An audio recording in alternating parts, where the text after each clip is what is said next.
The Manhattan federal court fell into a stifling silence when Cassie presented a previously unseen video allegedly capturing footage from a controversial white party holding the key to the charges against Diddy.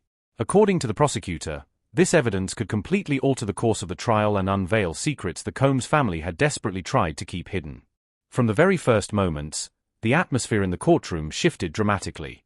D'Lila frantically shielded Jessie, her twin sister's eyes. Chance and Justin couldn't tear their gazes from the screen where the image of a familiar woman suddenly appeared. Was it Kim Porter? The family's expressions morphed from anxiety to sheer panic, each frame on the screen unleashing an uncontrollable wave of unease. In an instant, the three daughters stood, clung to each other, and quietly fled the courtroom. What had they witnessed in that video? And why, on their first appearance to support Diddy, did the family abruptly flee? Beneath Manhattan's overcast sky, the trial of Sean Diddy Combs continued to draw intense scrutiny. Outside the courthouse, reporters and protesters gathered in droves, brandishing signs demanding justice for victims. The spotlight today fell on the presence of the Combs family in the courtroom for the first time since the scandal broke. Diddy's three daughters, Chance, D'Lila, and Jessie, along with his son Justin Combs, occupied the family section. Dressed simply, their faces pensive and eyes guarded, they seemed to conceal unspoken burdens. When questioned, Chance stated they were there to support their father, but in the heavy atmosphere of the trial, their presence carried deeper significance than words could convey. The Combs family's appearance created a striking moment, heightening the tension and unpredictability of the proceedings. Inside the courtroom, Diddy entered wearing a white shirt and a casual crew neck sweater. He faced his mom and his kids, placed his hand on his heart, made a symbol of the heart with his fingers, and blew them a kiss.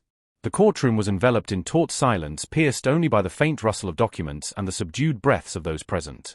Cassie Ventura stood beside her attorney, her gaze steadfast, hands clasped tightly as if to fortify her resolve against the weight of the proceedings.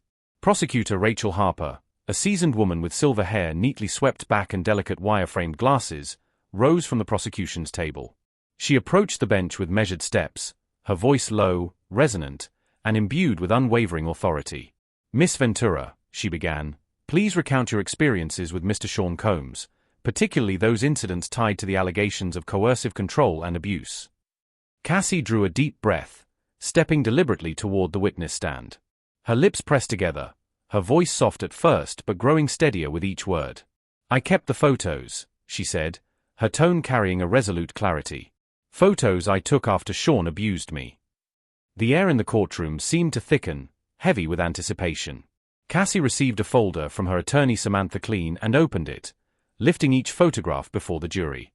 The images were stark, purple bruises on her arm, red marks across her cheek, and a small tear at the corner of her lip. "This is from 2016, she said, her voice lowering as she pointed to one photo. "I took these after he got angry because I refused to attend an event he called a freak-off. He slapped me, shoved me against the wall, and told me I had no right to say no." She continued, her voice calm yet laden with suppressed pain. "I also have medical records from a hospital visit on March 12, 2016. The doctor noted bruising on my face and neck, along with a laceration that required stitches." She presented a document, the doctor's signature and the hospital seal unmistakable. "I had to lie and say I fell. I was terrified that if I told the truth, he would retaliate." One juror bowed their head slightly, their pen slowing as they took notes. Cassie Ventura says she endured for years. Ventura told jurors, quote, "He would bash my head, knock me over, drag me, kick me, stomp me in the head." Cassie paused, drawing a deep breath to steady herself. "When I was 19, signing with Bad Boy Records, I thought I touched my dream," she began, her voice carrying the weight of reflection. "Sean was a towering figure in the music industry. He promised to make me a star, but instead of opportunity, I walked into a trap." Her gaze met the jury's, each word delivered with piercing conviction. About a year into their relationship, he introduced her to what he called freak-off parties. He said they were a way to unwind, but for her, they were inescapable nightmares. She described the freak-off events as meticulously orchestrated affairs with Sean controlling every facet. He decided what she wore, how the room was lit, and what actions were permitted. She said, her voice trembling slightly as memories flooded back, "Outfits were chosen from specialty boutiques, and I wasn't allowed to refuse. Those parties could last hours, sometimes days. One went on for 4 days. She recounted being tasked with recruiting participants through online platforms or professional services, arranging their travel to locations like Miami, New York, or Ibiza. I worked with his team playing the role of event coordinator, but everything followed his blueprint, she said, her tone sinking into hushed gravity. Cassie lowered her head, a flicker of pain crossing her eyes. He demanded I use substances to make everyone more comfortable. I had to text him to ask which pills to get, and he'd reply with precise instructions. Everything was recorded, stored as a means to control me. He called it insurance. If I didn't comply, he could release the videos and ruin my life. She paused, inhaling deeply as if struggling to contain her emotions. The courtroom fell silent save for the faint scratch of pens and the steady breathing of the jury. Rare, this is their key witness, and she's on that stand trying to explain all of the charges that the prosecution wants to hit home with that jury. James Caldwell, Sean's attorney, rose to counter. He approached the witness stand, his gaze probing. Miss Ventura, he began, you claim you had no choice, yet you signed multi-album contracts with Bad Boy, lived in luxury apartments, and traveled the world. Did you participate in these parties to secure your place in Mr. Combs' world? The question made Cassie pause. She drew a deep breath, her eyes seeking Alex for strength. No, she replied, her voice resolute. I didn't choose this. I was coerced. Things like apartments or trips weren't rewards. They were the cost of my survival. He controlled everything, my career, my friendships, my very thoughts. If I didn't comply, I'd lose it all. Her words rang clear, prompting subtle nods from a few jurors, their eyes reflecting glimmers of empathy. Caldwell pressed on, his voice dropping to a deeper, more measured tone. Miss Ventura, we have text messages between you and Mr. Combs in which you wrote things like, I'll do anything to be with you. How can this court believe you weren't acting willingly? He brandished a stack of documents, his gesture sharp for emphasis. Cassie drew a deep breath, her eyes glinting with resolve. Those messages weren't sincere, she said. I wrote them to feel safe. I lived in constant fear that if I didn't please him, he'd destroy me. Those videos were his tools to threaten me, to keep me under his control. Her voice trembled faintly, but her gaze held steady on Caldwell. Undeterred, Caldwell pressed further. Miss Ventura, did you ever work with others to organize these parties at Mr. Combs' direction? The question tightened the room's already fraught atmosphere. Cassie shook her head, her voice resolute. No. I wasn't a collaborator. I was a victim of a system he created. He made me feel trapped, as if everything, my career, my reputation, my life, hinged on obeying him. Her words landed like a quiet proclamation, stirring unease in Sean who, though motionless, couldn't mask his disgust. His fingers tapped rhythmically on the table, his eyes darting across the room as if searching for an anchor. Samantha Klein rose, her voice cutting through the tension. Your Honor, I object. Mr. Caldwell's question seeks to defame the witness and divert attention from the evidence of Mr. Combs' control. The judge nodded, directing Caldwell to pivot. The room remained heavy as if Cassie's testimony had struck a truth too potent to dismiss. Prosecutor Harper rose, presenting a new piece of evidence, a hard drive recovered from Sean's office containing dozens of freak-off videos. A clip from 2016 played, showing Cassie standing in a corner, her eyes bruised and vacant, while Sean's voice boomed from behind the camera issuing cold, commanding orders. The footage bolstered Cassie's testimony, painting a vivid picture of the control Sean exerted over her. These videos are not merely evidence of abuse, Harper declared, her voice razor-sharp. They reveal a calculated system designed to manipulate and exploit those dependent on Mr. Combs. Attorney Klein stood, her voice clear and resolute. Your Honor, we wish to present evidence from 2018, encrypted and labeled White Party archive. The judge raised a hand signaling caution. This video contains sensitive content, he said, his tone steady and grave.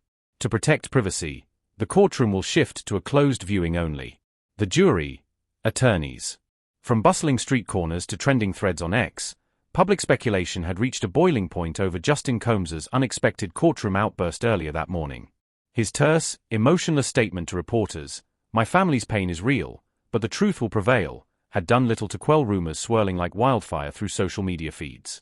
As the afternoon session began, the atmosphere outside the courthouse was thick with tension, a mixture of angry protesters demanding justice, loyal fans of Sean Combs rallying behind their hero, and curious onlookers caught in the whirlwind of a case that had gripped the nation. Inside the courtroom, the air was heavy with anticipation. The prosecution was set to call its next witness, a former employee of Sean Combs' management company who had recently come forward with testimony alleging a widespread culture of fear and intimidation. The witness, Marlene Fields, appeared at the stand, her posture tense but determined. Her voice, steady yet laced with tremors of suppressed anxiety, began to unravel the inner workings of the Combs empire, a world where obedience was demanded, dissent punished, and the truth buried beneath layers of carefully crafted deception. "I was there when Sean would hold meetings," Marlene testified, though they were more like indoctrination sessions. "We were told to report any behavior deemed disloyal, and anyone who questioned the orders would find their careers, and sometimes their safety, in jeopardy." She detailed a pattern of psychological manipulation, describing how employees were monitored through secret cameras and phone taps, their private conversations used as ammunition to keep them in line. The courtroom listeners shifted uneasily as she painted a portrait of an environment thick with fear, where control was absolute, and resistance was met with swift retribution. Defense attorney James Caldwell seized the opportunity to undermine her credibility, highlighting Marlene's sudden decision to come forward only after being terminated under unclear circumstances. "Isn't it true," Caldwell pressed, "that your testimony is motivated by bitterness and a desire for revenge?" Marlene's steady gaze never wavered. "No," she replied firmly, "I came forward because it was the right thing to do. Because people need to know the truth about what Sean did." The jury seemed visibly moved by her candor, their expressions a mix of sympathy and shock. As the session wore on, prosecutors unveiled another trove of evidence, detailed financial records suggesting that funds intended for charitable causes and artistic projects were instead funneled into secret accounts linked to the infamous white parties. The discovery confirmed long-held suspicions that these events were not mere indulgences but calculated schemes to consolidate power and silence opposition.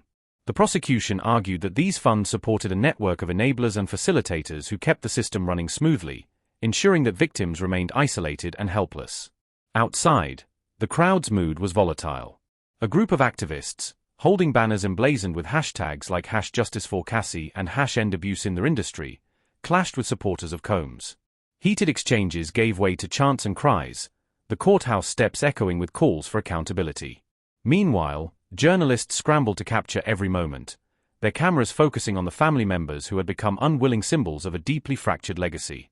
The trial resumed with Cassie Ventura called back to the stand to testify about the emotional toll the ordeal had taken on her.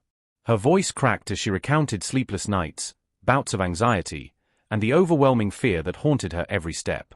"It wasn't just physical," she explained, "it was the feeling of being trapped inside a nightmare you couldn't wake up from." Her testimony was interspersed with moments of raw vulnerability, her tears a stark contrast to the composed, determined woman who had initially faced the court. In a particularly poignant moment, Cassie recounted the impact on her family. "My sisters and brothers," she said, "have all suffered in different ways. The pain isn't just mine, it's woven into the fabric of our family, and it's tearing us apart." She described the complicated relationship with her father, a man once revered but now seen through a lens of betrayal and broken promises. The courtroom fell silent as she spoke of hope for healing and justice, her words resonating with those present. Amidst the testimony, the defense continued its efforts to dismantle the prosecution's narrative. Caldwell's cross-examination was relentless, aiming to sow doubt and shift blame onto others. He questioned the reliability of witness statements, the authenticity of videos, and the interpretation of texts, portraying a picture of misunderstanding and manipulation. "Is it possible," he suggested, "that these allegations are exaggerated or taken out of context to destroy a man's reputation?" The question hung in the air, met with mixed reactions from jurors and observers alike. The tension peaked when a surprise witness was called, an industry insider who claimed to have witnessed moments of kindness and generosity from Sean Combs, painting a more nuanced portrait. His testimony complicated the narrative, suggesting that behind the public scandal lay a complicated human being capable of both darkness and light. This duality underscored the challenge facing the jury, to untangle fact from fiction, truth from manipulation, and justice from revenge. As the day drew to a close, the courtroom buzzed with the weight of what had been revealed and the uncertain road ahead. The judge reminded all parties of the gravity of their duty, urging careful deliberation and respect for due process. The Combs family, visibly strained yet resolute, exchanged quiet words of comfort and solidarity. Outside, the city's pulse continued its frenetic beat. News outlets prepared detailed analyses and updates, while social media feeds exploded with commentary and speculation. The trial had become more than a legal proceeding. It was a cultural reckoning, a moment of collective reflection on power, accountability, and the cost of silence. Back in their private quarters, the Combs siblings grappled with the emotional fallout. Chance sat alone, her mind a swirl of conflicted feelings, loyalty, doubt, anger, and love intermingled in an exhausting storm. D'Lila and Jessie, still shaken from their abrupt courtroom exit, sought solace in each other's presence, their bond a fragile lifeline amidst chaos. Justin, the eldest, bore the weight of responsibility silently, determined to shield his family even as the world scrutinized their every move. The following morning brought renewed energy to the trial.